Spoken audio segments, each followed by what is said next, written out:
I can see why this is so popular. Anyone who was into gaming around the early 2000s is probably going to remember that rivalry between the Xbox, the GameCube, and the PS2. It was the era where we had some of the all-time best games ever made, but also an era that showcased the vast difference between each console, especially when we got multi-platform titles. Turbo Boost online. And more often than not, if a game came out, it was often the PS2 version which was the worst one of the bunch, which can definitely be said for titles like Resident Evil 4, plus the awful Max Payne ports. But what people might not know is that some of these versions were actually pretty good and worth checking out. So I thought it might be worth taking a look at some of them just to show why that is. Now, this is not just about comparing PS2 ports to the other versions. More so, I'm actually going to be talking about the games which offer up something unique and different to their counterparts. So having said that, let's get into it. So much for that minimum force approach.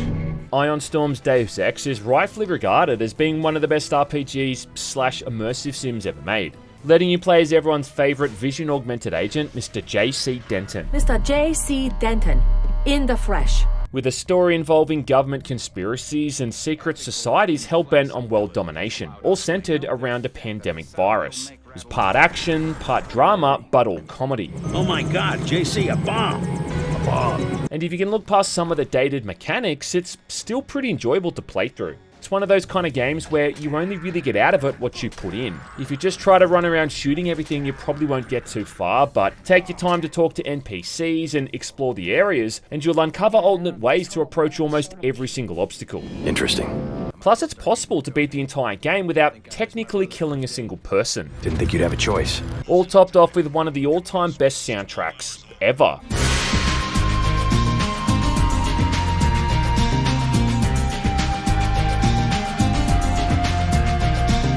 It eventually got ported to the PS2 in 2002 with Deus Ex: The Conspiracy, a version which is entirely unique to the console, being more or less the same, just with a whole heap of, shall we say, augmentations. Preposterous! You could easily just view this thing as some kind of inferior version to what we got on the PC, but that's really doing it a disservice.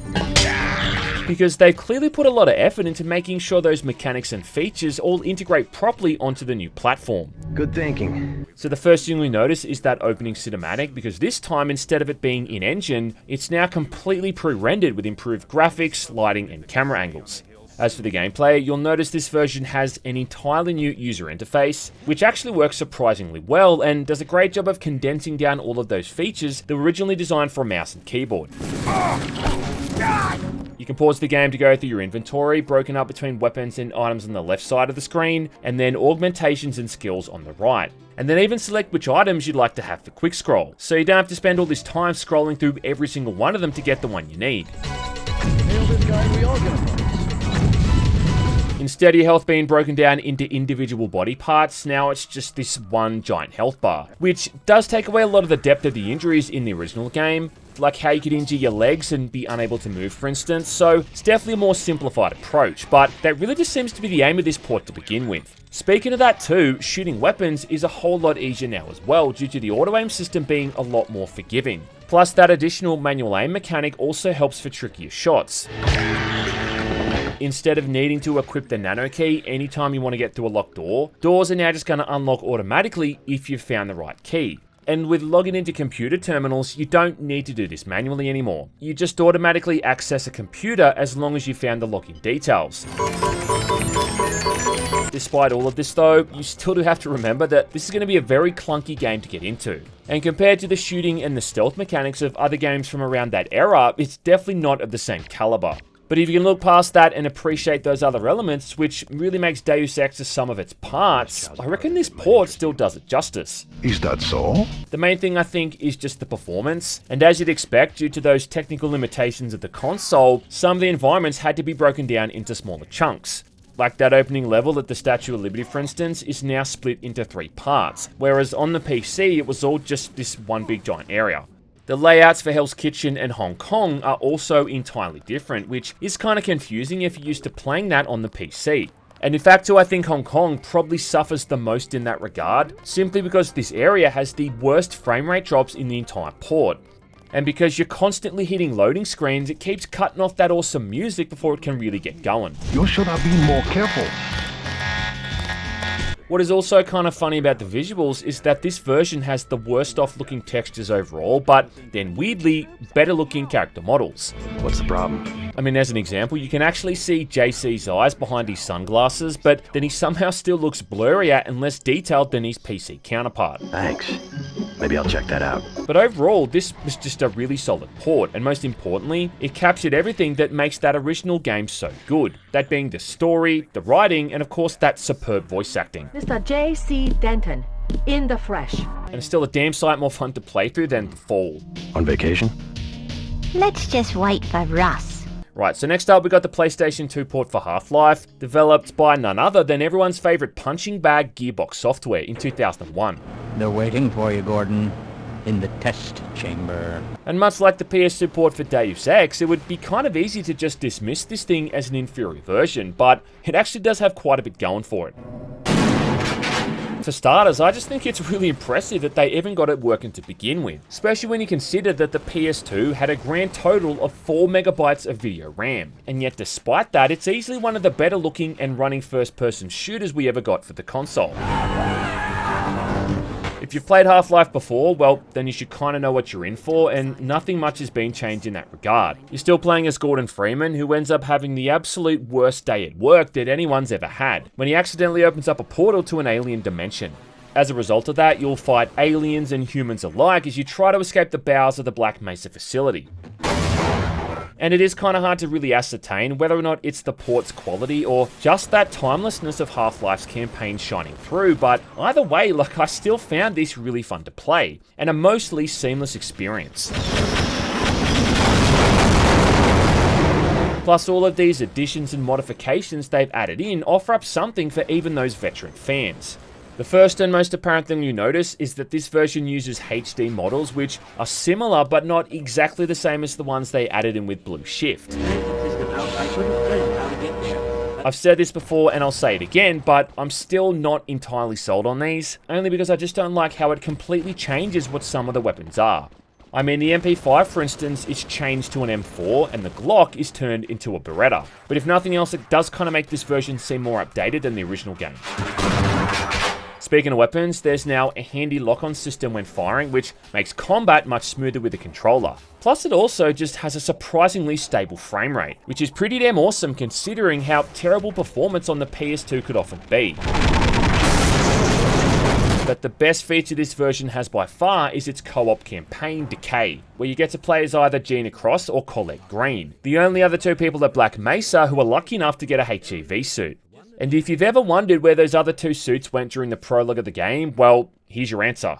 This campaign details the events that happened around the same time as the Resonance Cascade, showing that these two are the ones who both delivered the crystal up to Gordon, but then also sealed the rift between Earth and Zen, in some ways essentially saving the entire planet, which is something they don't really get enough credit for.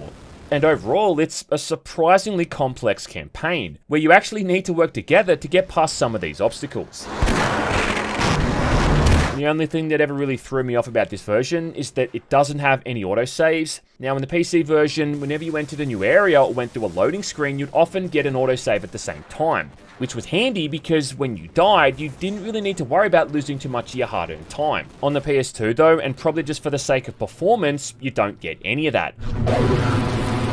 I mean, you can quick save easily and the game will load that most recent save up if you're killed, but as I found out the hard way, this doesn't count as a manual save. You still need to go into that menu to hard save or else it's not going to carry over your progress. And the first time I realized this was when I'd just gotten past We've Got Hostiles, just quick saving like an asshole the entire time, but forgetting to hard save. Meaning, eventually when I tried to reload the game, all of my progress was lost. Overall though, it's not like a huge issue, but it is a bit of an oversight for a port which otherwise is pretty damn good. And in fact, if Decay hadn't already been ported over by modders, well, I'd probably even recommend this version over the PC, simply because of all that extra value and that new content that you're getting there. Not to mention that whole side mode of being able to play through the entire game as a Vortigaunt. What the hell did you just say? So yeah man, all up, damn good stuff, and one of the few times that Gearbox Software ever got it right.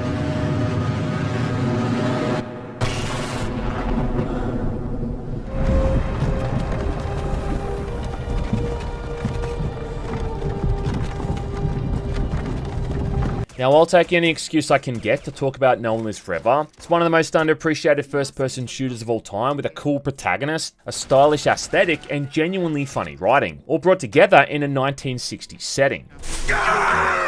Monolith Productions' stylish spy sim still sits high up on that list of games that sorely need a remaster. And outside of this PS2 port, it seems to have been relegated to its fate as this forgotten gem. I understand that, but they can't let you in. And sadly too, I don't have too many nice things to say about this PS2 port, which really is just an inferior version across the board. The premise is still the same. You're playing as fledgling super spy Kate Archer, working for the fictional intelligence organization Unity and going after that evil terrorist group named Harm, who are trying to unleash a biological weapon on the world. Gameplay is a combination of stealth, shooting, exploration, and puzzle solving, with a heavy focus on cinematics and storytelling, and a pretty damn lengthy campaign too, taking upwards of 10 or so hours to get through. Now, the PS2 version still more or less contains the same amount of missions, only these are now broken down into much smaller chunks. And what used to be one large level might now be 2 or 3 separate areas, each with their own loading screen and extremely long loading times.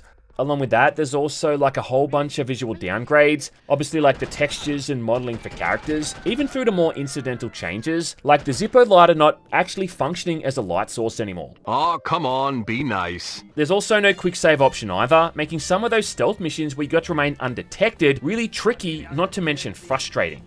I mean, a lot of those missions weren't great to begin with and were hard enough to do on the PC. So trying to do them on the PS2 where being detected often means an entire restart, well, yeah, it ain't all that fun. And it's gonna take the jam out of your jelly donut pretty damn quick. I'm not really a big fan of the heads-up display either. Now on the PC version you could change this so this whole thing was numerical. But now on the PS2 it's stuck just being this generic looking bar, which kind of makes it confusing at a glance to really know how much health, armor, and ammo you've actually got. You don't even get to select your loadout before a mission either, really just completely removing that whole replayability factor. I mean, going back and replaying through those older missions with all that new gear and gadgets you found was one of the most fun aspects to the PC version. Not to mention, it encouraged exploration because there were areas you couldn't access on your first playthrough. But the worst thing of all is the soundtrack, which has just been redone entirely. And all those catchy tunes from the PC are just completely gone, with the music replaced with these generic 1960s inspired tunes that sound like something someone found in the public domain.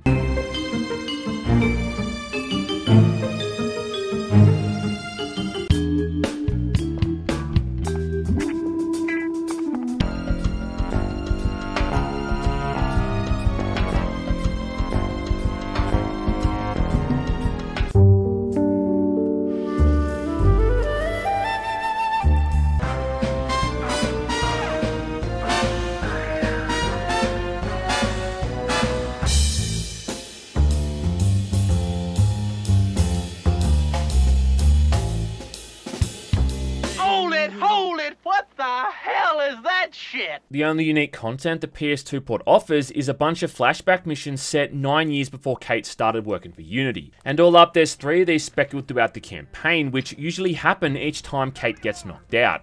Taking place back when Kate was just a petty cat burglar, armed with a lockpicking kit that looks like something a sadistic dentist would use, and a safe cracker that looks like the kind of thing I've seen your mum use on her OnlyFans page.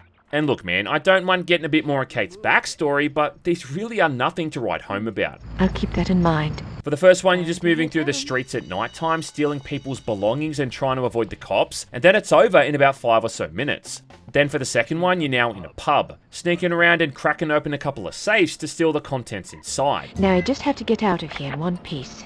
And then for that last one, you're trying to sneak inside a haunted museum to lift a diamond and replace it with a replica. And this one is just kind of weird because it turns out the museum's haunted. So you've got to pick up all this trash along the way to appease a ghost called the Grey Servant, who then helps you in return by piling a bunch of books up so you can reach a nearby window. I don't know, thanks. Overall though, it's really just more of the same stuff you've already been doing in the main campaign without really adding in anything new.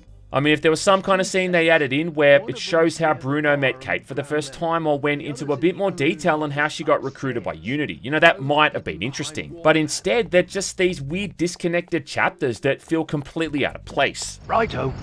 Be careful then. The saddest part about the PS2 port is that it's arguably the easiest way to play the game, because trying to play it on the PC can still be a pain in the ass to get running. And playing through this version also reminded me, yet again, that we really just need some kind of proper remaster, considering we're going on 20-something years now and it's still been thrown to the wayside. If only so that remaster can add in ray tracing, and I can see the reflections of nearby bad guys in Kate's skin-tight bodysuit.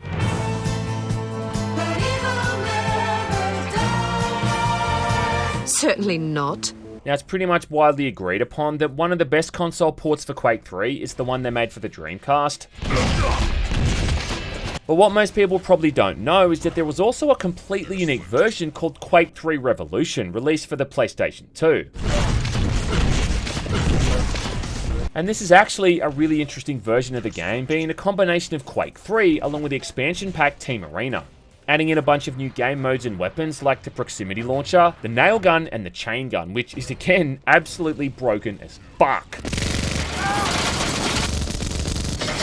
For the single player component, it's like a slightly modified version of Quake 3's campaign, where you still complete one match at a time, working your way through the tiers, although sadly those badass cinematics are now completely gone. Tier 2, skill.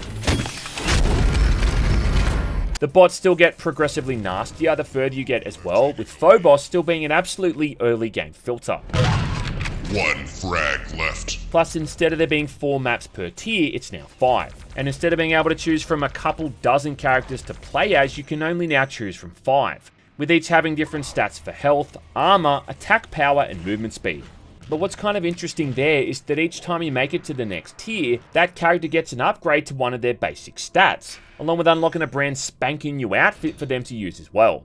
This version's also got unique dialogue from that announcer during the first match of each tier, which I've got to admit is kind of weird, hearing that guy comment on your progression specifically. What kind of trickery is this? Never has a warrior triumphed in so many of my arenas. And then instead of every campaign map just being deathmatch, you've also got modes like possession, elimination, and capture the flag. Though having said that, this game's version of capture the flag is just kind of odd. And I say that because it's essentially just a one-man capture the flag, because for some reason you're the only one who can grab the flag and bring it back to your base. The bots can't capture your flag, but then for some reason they also can't return theirs. So it's a bit of a weird take on the formula that really doesn't make much sense. In the base game, the final match for each tier would usually just be against a single bot, but now it's an elimination match against a bunch at once, where everyone's instead got limited lives. So overall, like, it has quite a bit going for it, and it's a lot more than just blazing away through a series of death matches to reach the end. Presentation-wise, Revolution is okay. I mean, it looks decent enough and surprisingly close to what they managed to achieve on the PC. But if you're looking for the most faithful visuals, well, then the Dreamcast definitely dominated in that regard. They also had one job here, and that was to include Sonic Mayhem's soundtrack, and thank fuck they've actually done that. Because jibbing corpses without hearing that awesome music in the background would just be downright sacrilege. The most important thing here though is the performance, and anyone who spent a bit of time with the PS2 back in the day knows that a lot of games back then had issues when it comes to frame rates. But surprisingly, I found this to be actually stable most of the time, at least, you know, better than I expected. The DualShock layout works pretty well with the shoulder buttons and the thumbsticks, and it's easy enough to become an absolute sweatlord and bunny hop all over the place, all for the amusement of none other than the bots who really couldn't give less of a shit. The only problem I really had is that aim assist is kind of finicky, which makes hitting people with weapons like the shotgun and the rocket launcher kind of tricky. And hitting someone with the railgun is next to impossible. I mean, I think you'd have a better chance of pissing off the top of the Golden Gate Bridge to try to fill up a shot glass that's floating in the ocean. Excellent. Then with things like the plasma rifle or the chain gun, you pretty much only need to aim in the general direction of an opponent and hold down the fire button. Finally, the loading times are also pretty damn long in this version. I mean, I reckon you could go off, make a cup of tea, pay your taxes, check your email and take a shit in the same time that some of these matches take to load. So if you want to really break it down, the Dreamcast version ultimately performs and plays way better than Revolution does. But again, like, this is one of those instances where it's amazing that they were able to get it working in the first place. Is it going to make you fall in love with Quake 3? Well, probably not, but it sure won't hurt the relationship either. You win. Alright, so next up is an absolute personal favourite of mine, and that's 2001's Return to Castle Wolfenstein. One of the most hardcore of the old school shooters, it was a reboot of sorts for the series, somewhat recreating the plot from Wolfenstein 3D, and bringing it into the new millennium running on the at the time brand new id Tech 3 engine. It's still one of the most badass games ever made, and truly the kind of thing that puts hair on your chest, with a challenging campaign that started off with you shooting soldiers with an MP40, and then ended with you trying to destroy a centuries-old demigod with a goddamn minigun. It eventually got ported to the home consoles, with it being called Operation Resurrection on the PS2, and then Tides of War on the Xbox. And although these versions are mostly the same, they've still got their own unique features. Most importantly though, both of these versions have an exclusive prologue chapter set in Egypt that shows BJ and his buddy Agent 1 exploring an underground burial site before their plane is shot down and they're captured by the Nazis. They're alive. Not for long. In fact, we even get to hear BJ talk for a bit, which is kind of funny and in stark contrast to the guy being an outright mute in the PC version. Northern Egypt. We're almost not in Egypt. These early Egyptian levels also show off some pretty cool architecture, along with some new enemies to deal with as well. Plus there's also a bit more of a focus on stealth, letting you play through these first few areas undetected if you're clever enough to get away with backstabbing enemies. Eventually you end up inside some dimly lit tunnels, avoiding booby traps and zombies, and I do think these missions feel very similar to the crypt levels from the base game. I mean, the mummies you have to kill inside these tombs are basically the same as the undead from the crypts. And later in the mission, there's also that elite guard to deal with as well. An enemy type that manages to be frustrating, but also sexually arousing at the same time. Then after you finish this prologue and get to the castle is when it mostly sticks to the level design from the PC version, just with a few minor additions. For instance, there's a whole new area to explore now after you escape your cell, and instead of it just being this brisk journey down a long hallway and up a bunch of stairs, now you got to go through this extended sequence and up a giant spiraling staircase before you first reach the surface, which really makes that dungeon feel far more expansive.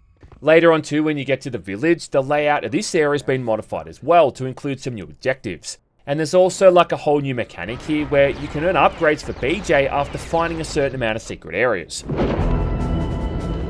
Probably the biggest difference overall though between the PS2 and the PC version is the visuals, and yeah, you don't really need 20/20 vision to see that this version looks like shit. So the Xbox version definitely takes the cake in that regard in terms of performance and visuals, with an almost rock-steady frame rate and presentation overall that's much closer to the PC. Plus Tides of War also gets the shotgun, an exclusive weapon to that port which is insanely overpowered and way too much fun to use. Shit. Not to mention the option to play through the entire thing in co-op. Either way though, and it might be the nostalgia talking, but this is another one of those times where I'd recommend people check out both of these ports regardless. Especially if you're a fan of the series and want that extra bit of backstory on what happened to BJ and Agent Zero before they got captured, and then eventually sent to that castle that makes Western Sydney look like the Bahamas in comparison. Up next is one of the most infamously bad sequels of all time, and that's Splinter Cell Double Agent, with there being two versions of the game, with one released for the Xbox 360 and the PS3, and then a completely different one released for the Xbox, the GameCube, and the PS2. And up until recently, I'd only ever played the PC version and could never really understand the discourse around why people hated it so much. But then after having played the PS2 version and comparing the two side by side, it's like that next gen version was made by people who haven't even played a Splinter Cell game. Enough. Fisher, you know your job. Double Agent is just one of those titles from the peak edgy era of gaming, where every protagonist had a shaved head and a gruff voice. They acted dark and mysterious and gave off the kind of vibe that they had nothing left to lose. Fisher, you're with me. Come along. Which, in returning hero Sam Fisher's case, was at least kind of accurate, because after his daughter is apparently killed, he ends up being sent undercover to infiltrate a terrorist organization called the JBA, short for the John Butler Trio's army. Can't say we hit it off. The catch there is that he has to complete objectives for the NSA, but also not to the point that it raises suspicions with the JBA. And while that general plot is the same across both versions, the gameplay and the missions are vastly different. Alright! On the PS2, this feels like a proper Splinter Cell game. You spend 99% of the time hiding out in the shadows, using your goggles wherever needed, avoiding security cameras and taking people out from behind, followed by hiding their bodies in a dark corner somewhere. It also comes from that time where taking someone out in a stealth game was quick and easy, where you could just press a single button and be done with it. As opposed to watching the same 10-second long takedown animation every single time you want to take someone out.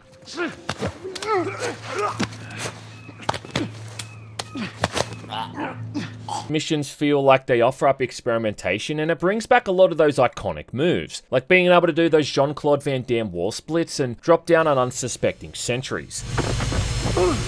Overall, it's a dark and dangerous campaign, perfectly capturing the tone of this entry's gritty premise.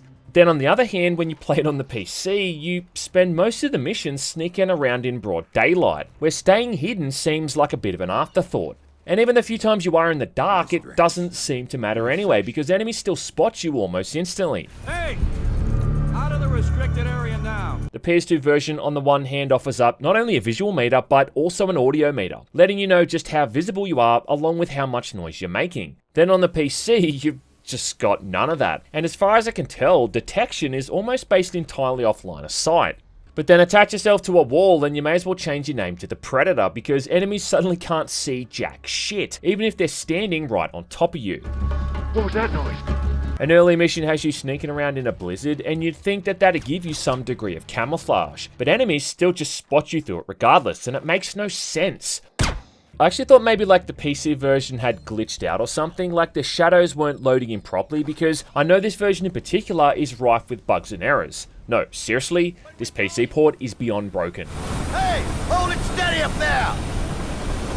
But then after watching footage from the 360 version, it's just apparent that they put little to no effort into the stealth in this version. And I mean, compare how this all looks to Chaos Theory, which came out a year prior, but looks leaps and bounds more advanced. Can you please stop making me feel old? I'd say the biggest discrepancy between each version is the trust system, because seeing as Sam's going undercover, he's got to balance his allegiances between the NSA and the JBA. And you're often forced to make tough decisions on whether or not to carry out objectives, because favouring one group over the other too much is going to outright fail the mission. Now, this was represented by a bar that went up or down depending on the objective you completed, and then it even affected what kind of gear you'd get at the beginning of the next mission. But again, man, on the PC, they found a way to fuck this up, and this is now two separate bars, completely removed from one another, which makes it kind of easy to complete tasks for both factions and keep each of them relatively happy. Both versions have a mission early on, for instance, where you need to escape from prison, and you have to ingratiate yourself with a dude named Jamie, who's one of the JBA's key members. And on the PS2, you can massively affect your standing from the get-go by killing some asshole who's trying to bully him in the prison gym. That's it! You asked for this! On the PC, do you know what you do instead of that? You don't do anything, you just break out of prison. How boring.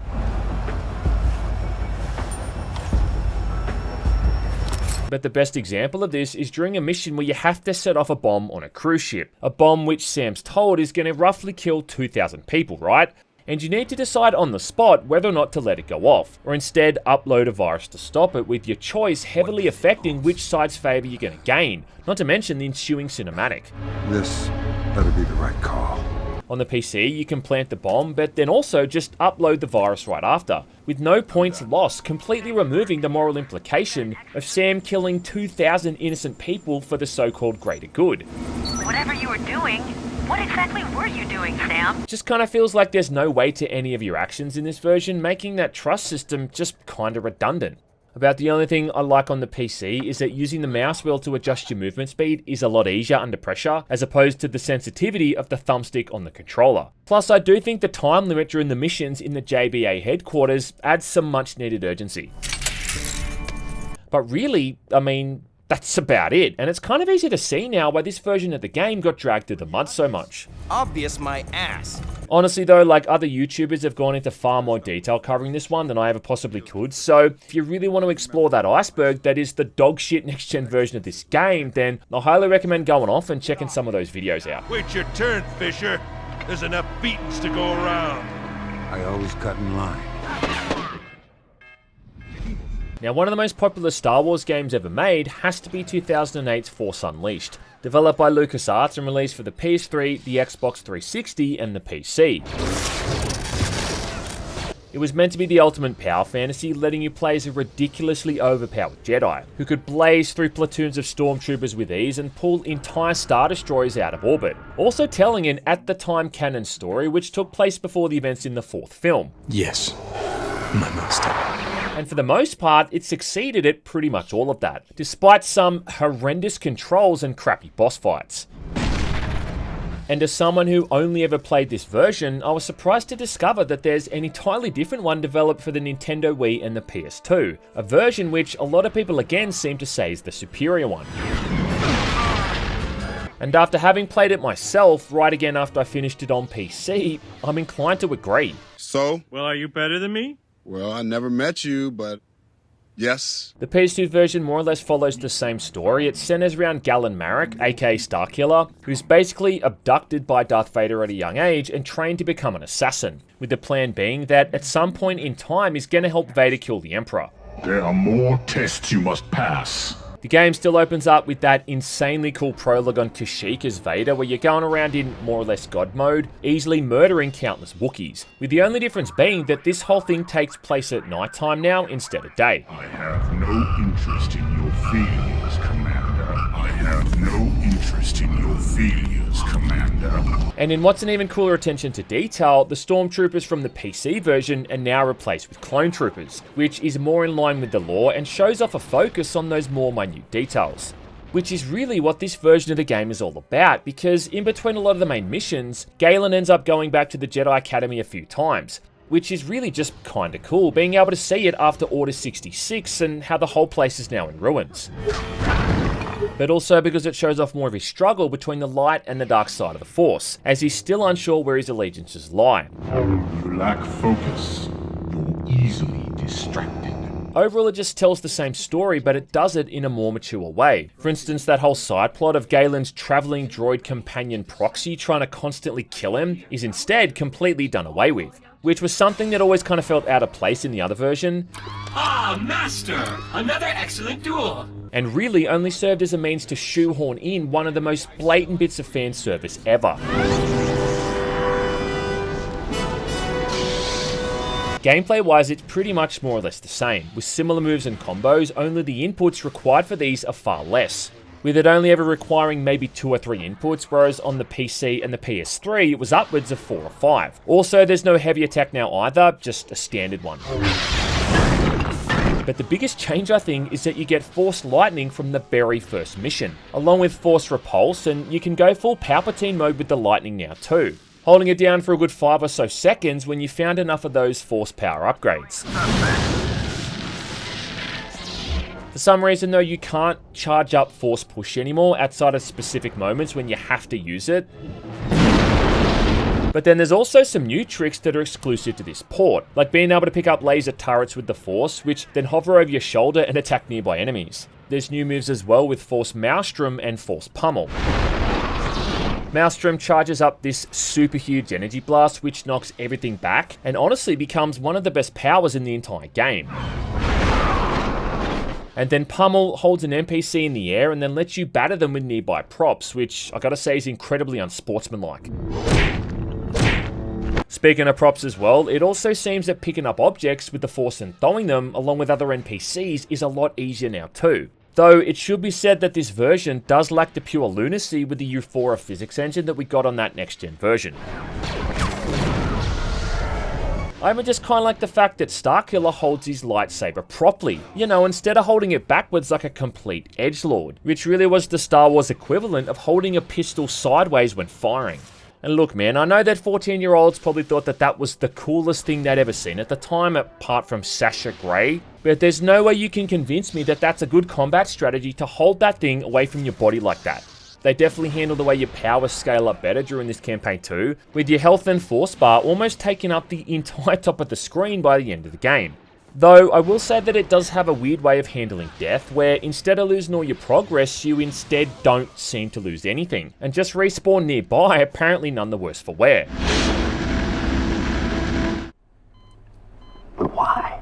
In terms of the game's overall value, I'd say you're actually getting more content here too, despite it still having the same overall story. For instance, on the PS3 version, when you'd normally meet up with Coda on Bespin, now instead of that, you're finding him on the planet Anarshada, which actually kind of makes more sense as well, being the kind of sleazy, slummy shithole you'd expect a washed out Jedi to be hiding. Who are you?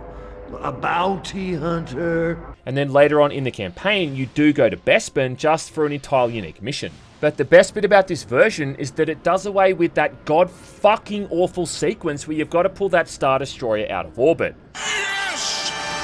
Yes! And anyone who's played that original game, and I think even people who haven't, know exactly what I'm talking about. It was that incredibly poorly explained sequence where you grappled with misinformation and respawning TIE fighters in what was easily one of the worst video game sequences ever made. This time though, they had the good sense to just show this in a cinematic, which still keeps Galen's power level at an insanely high point, but doesn't bog the player down with this needlessly drawn out event. Well, we're waiting. So overall, it's a really solid game and easily one of the better looking PS2 games ever made. Not only does this game have widescreen, but it also supports progressive scan, and aside from the odd frame rate drop here and there, it's a decent looker. Keeping all the cinematics in-engine also removes a lot of the disconnect from cutting to these very obviously pre-rendered cutscenes. Not to mention, that also means it carries over your custom lightsaber colors and costume choices. Does this ring a bell? On the bad side of things, much like the PS3 version, the PS2 version suffers from some truly terrible boss fights. I mean, the boss fights against the other Jedis aren't too bad, even though it often cheaps things out and spams you with a bunch of enemies, but it's those fights against the bigger opponents like ATST Walkers or the Rancors which are truly god-awful. Simply because you can never really get in close to these enemies to use your lightsaber, because they all have some kind of knockback attack which makes it impossible to effectively melee them. And this means your best option to beat them is to just spam them from a distance with the lightning, or just throw props at them until they finally buy the farm, which is neither skillful or enjoyable. And then on top of that, it always ends with the same drawn out QuickTime event as well, which is impressive the first time you see it, but then it just feels like you're wasting time for the other 20. And even just the basic enemies eventually become really annoying to deal with. Like these guys with the stun prods that can electrocute and stun Galen, on top of having a stupid amount of health points. Or how about those stormtroopers who have jetpacks, which have to be the most annoying motherfuckers in the entire Star Wars games catalogue.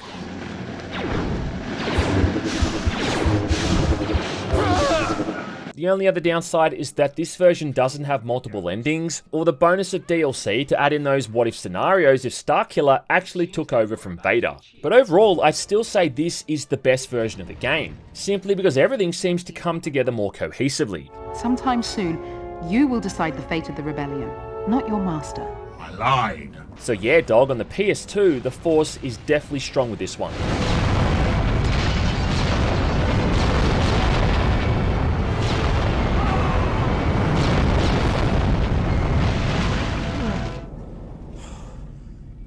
Another happy landing. Finally, that brings us on to 2009's X-Men Origins Wolverine, released for both the PS3 and the Xbox 360, which I recently did a video on, along with the Xbox and the PS2. Get him, boys! What's with the knives? Oh my god, it's an animal! And comparing the PS3 and the Xbox 360 versions to the PS2 really shows off the polar opposites of what movie-tie video games can be like. Because on the one hand, you've got the 6th gen version developed by Raven Software, which is still a stupidly fun power fantasy, not to mention a damn good button masher.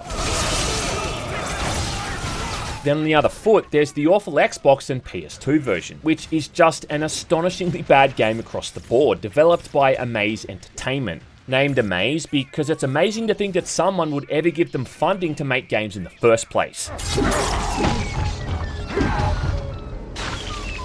And you don't even need to look that much further than the opening levels to see the differences.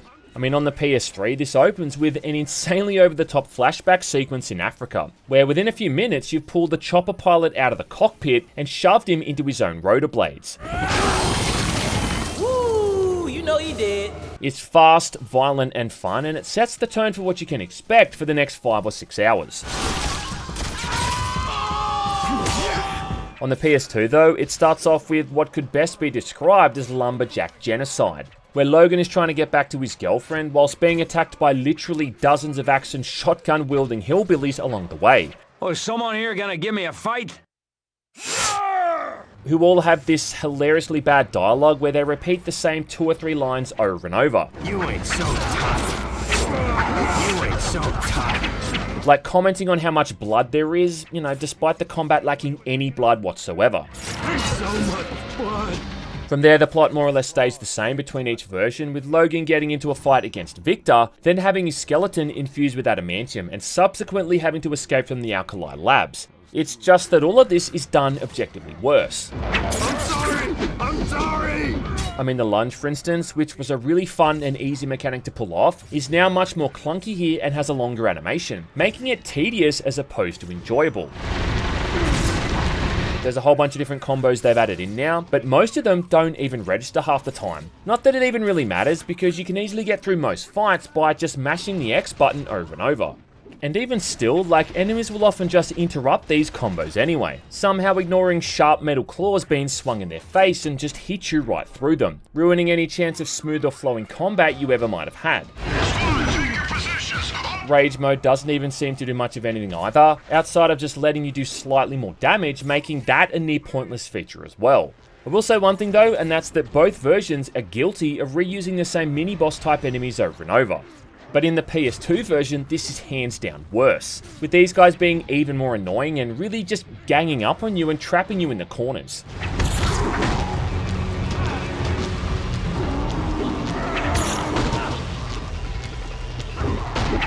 They kind of remind me of the super soldiers from Return to Castle Wolfenstein, only far more of a pain in the ass. And I don't know what it was with games from that era, but they always seem to have some kind of huge tank enemy like this that can knock you on your ass. They also bring back those invisible ghost enemies from the PS3 version. However, this time they're kind of like a combination of that enemy type and the ninjas as well. Opponents who, yet again, can somehow deflect Logan's claws with their bare hands, which honestly makes about as much sense as a fart-flavoured breath mint. And all of this is just so pointless anyway because of how hard it is to ever actually get killed. I mean, Logan's healing factor is just so generous here that you almost have to go out of your way here to be killed. Fighting Victor for the first time, for instance, I mean, he kicked the absolute shit out of me, throwing me around the room like I was his own personal pocket rocket, but I didn't even come close to dying once. You always were a lightweight. In fact, the main thing I seemed to die to was the abundance of these horrible quick-time events. Where taking like a nanosecond too long in an input often means an instant game over, and these inputs are randomly generated, changing every single time you attempt them, making it even more frustrating. But the worst thing by far is just the presentation, because not only does Origins look and sound like shit, even for a PS2 game, but the action is constantly being interrupted by loading screens. You'll often walk into a new area, kill a few guys, and then 20 seconds later, hit a loading screen, which more often than not goes on for longer than the gameplay does. And this is really how the majority of the game goes. Are you shitting me? There's even one point where you walk down a tunnel, you know, just an empty tunnel with no enemies or anything. And then once you reach the end of the tunnel, you hit another loading screen. The final icing on the cake is that the game uses fixed camera angles, which means if you're running against the direction the camera's facing, you can't see who or what is coming, as in you've got no idea of nearby enemies or hazards. And it's really just another one of the many baffling bad design choices that make this port as bad as it is. But you want to know what the saddest part is that there would genuinely have been people out there who asked for this game for their birthday or Christmas or something, fully expecting like the PS3 or the Xbox 360 version, and instead getting this one. And I almost get secondhand depression just from the mere thought of that alone. I mean, I'd rather wake up on Christmas Day to a turd in my stocking than this thing. How the hell could Striker do this? But much as they say X marks the spot, so does X-Men Origins Wolverine mark the end of this video. I'm sorry! Now, I realize this isn't a fully inclusive list, and there's probably a few other games I could have mentioned, so if you can think of any worth highlighting for better or worse, make sure to let me know in the comments. If nothing else, I hope this offered up an interesting look into the diversity of one of gaming's most seminal platforms, and if I managed to make at least one new Kate Archer fan out of someone, then I can happily say I did my job.